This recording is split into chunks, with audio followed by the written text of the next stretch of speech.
Hey guys, welcome back to my channel. Today I will be reading from the r/pro revenge subreddit. Make sure to leave a like and subscribe for more Reddit content. Hurt my friend. Good luck with your education. I recognize this is long. Feel free to skip if you don't have the time or patience. Smiling face with sunglasses. Also, if this more petty than pro, I can move it. Back in the before times when the internet was still a new thing with lots of potential, I was enrolled at my local junior college. A little into the semester, I moved in with my GF so we could both save on rent. I will call my girlfriend, Lucy, for the purposes of this post. One night Lucy says she invited a friend from one of her classes for a game night.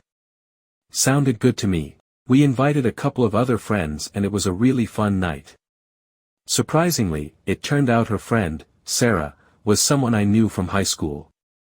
We weren't close friends, but we knew each other and got along fine. After that night, Sarah was invited over pretty frequently for dinner, game nights, or to watch a movie. She even brought her boyfriend over a couple of times. I'll call him Jay, but he never quite fit in. He would be quiet and/or standoffish, wouldn't engage much, and just seemed like he never wanted to be there. It was clear no one really felt comfortable having him there, but we invited him to be polite to Sarah. Fortunately, he only came over 2 or 3 times, and found an excuse to refuse every other time. A month or 2 after this all started, Sarah called my GF crying and asked if she could come over. Of course we said yes. The story that was relayed was Jay was getting very upset with Sarah for coming over to our place so frequently and accused her of cheating on him. She never clarified if he thought she was cheating with me, Lucy, or both, but any option was ridiculous and never happened. But he confronted her and started verbally assaulting her, calling her all kinds of nasty names. At one point she tried to walk past him to leave, and he shoved her back. This caused her to trip over a coffee table, fall, and get a huge bruise on her butt and lower back. Lucy told me about the bruise as Sarah had shown her. I didn't see it for myself. Sarah swore up and down that he had never physically assaulted her before, and she believed it was just an accident, but I was pissed. I wanted revenge. You don't mess with my friends, and you don't assault women. I wanted to beat the crap out of him, but while I'm a very big guy, I've never been in a fight and am not a violent person, but a revenge plan formed in my mind. At the time I was working in the administration building of the school as a student employee. As part of my job I could access anyone's student records, their fees, and their class schedule. The date was fast approaching. That was the last possible day to drop or add classes without penalty or specific permission, so I looked Jay up in the system, got his student ID number and the other information that I needed, and put my plan into motion. On the last day to change schedules I used the dedicated enrollment phones in the administration building. Internet class scheduling wasn't a thing that was set up yet, and cancelled all of his classes. Not only that, but I went through and added every class I could find that had a course fee. If you owed a debt at the school, you couldn't get copies or your transcripts or anything else. Something that I didn't mention was that Jay was a foreign student, and couldn't stay in the country if he wasn't enrolled with a certain number of units. I wish I could give more info about the fallout, but as I didn't want to get this traced back to me, I didn't tell anyone, nor did I pull up his records again for quite a while. I did get a little payoff though. Sarah was really worried about seeing him again. She had broken up with him the night after he pushed her, as they had an English class together on Tuesdays. She said that on Tuesday he was there, but there was also someone new standing in the class. He was standing because there weren't enough seats. The teacher, seeing that there were more people than should be held roll, and guess who wasn't on it? You're right, it was Jay. Apparently after I dropped all his classes, someone on the waitlist got in. Jay tried to argue with the teacher, but as Teach had the official class roster, and Jay wasn't on it, there was nothing he could do. Sarah said she never saw Jay in that class again. I don't know much more about what happened. Lucy and I eventually broke up, so I didn't see Sarah very often after that. After a while I did look up Jay's class schedule, and all of the classes with course fees were gone, but he didn't have any other classes on the books either. I wanted to assume he was kicked out of school, but I didn't try to confirm it. Either way, Sarah didn't have to have a class with him, and while he probably deserved more, he was definitely inconvenienced and possibly kicked out of school. Sometimes I worry I was too harsh, but then I remember that he deserved it. Mess with me, but not my friends. Wow, I would not want to mess with OP. For the second story, my ex-MIL sent her church friends to harass my daughters and I. I have now exposed her family to her church community and she's getting shamed and shunned at church.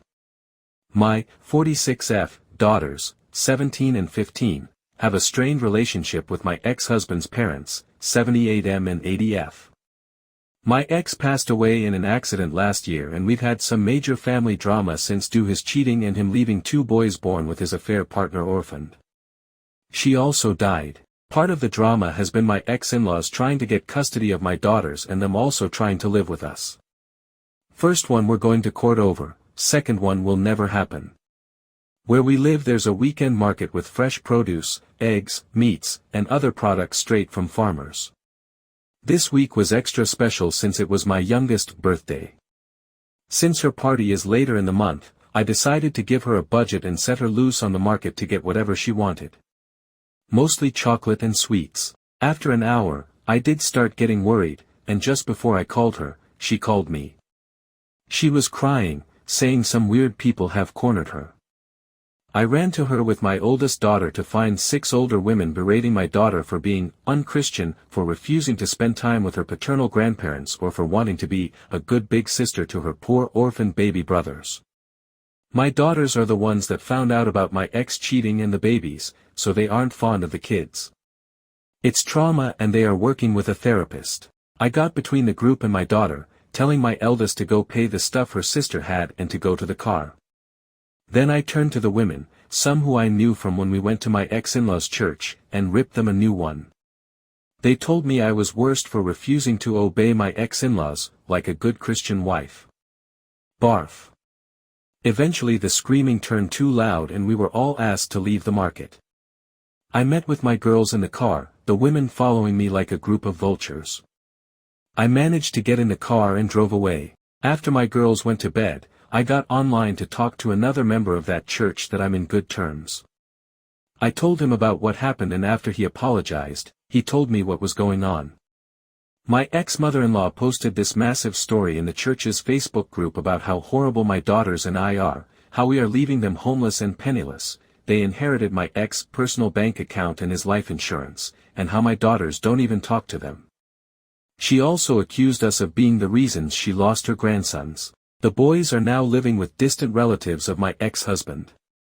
Basically, it was a sob story worthy of a Hallmark movie. And of course, they were getting all the love and support from the more extremist members of their church.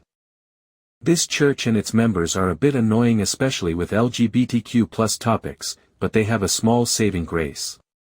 They are incredibly strict about cheating. It's a big no-no, be it from a husband or a wife equally.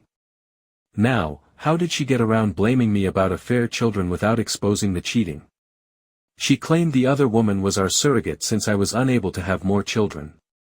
Then said I didn't want the babies because they were boys. Which is absolutely disgusting to be accused of. Well, I decided it was time to clean up this mess, and since I was mid-divorce when my ex died, I had all the evidence needed. And since the divorce wasn't completed, I don't have any legal ramification for releasing all the evidence. I was off the next day and went to a print shop to get copies of all the delightful pictures of my ex cheating, his text conversations with his affair partner, the ones with his parents confessing to his cheating and getting support from them, my ex-in-laws harassing me about the divorce, and my coup de grace, all the emails and text messages of them bullying my daughters about their baby brothers. In one of them they call my daughters bastards, and telling them it was their fault their father died since they told me about the affair and I began the divorce. This one was literally 2 days after my ex died. I paid extra for all of this to be printed in beautiful high-quality paper. Then when I got home, I sat down for hours to make delightfully personalized binders. They look like the little prayer song packets the church give for everyone to take to sing hymns. The first picture when opening the binders is my ex and his side woman making out in our living room. Their faces are easy to discern and the girl looks nothing like me. Different skin tones and hair color. Underneath I wrote, ex-husband's name and affair girl's name love story. I took them to the church before service.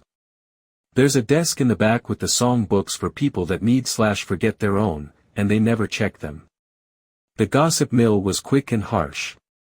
The names my ex and his affair partner got called in the Facebook were so bad the pastor himself had to get involved just to keep things relatively PG-13. People were angry at my ex-in-laws for their abuse to my daughters, but what made me laugh was that I was still in the wrong for the divorce, but it is understandable that I failed on my duties after the shock and I possibly will one day return to the light, unlike my cheating husband and his Jezebel.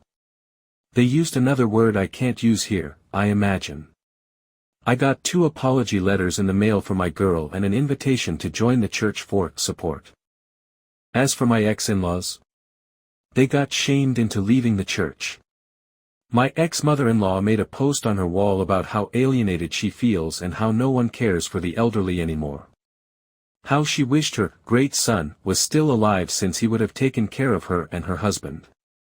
With what money, I don't know, since I was the breadwinner.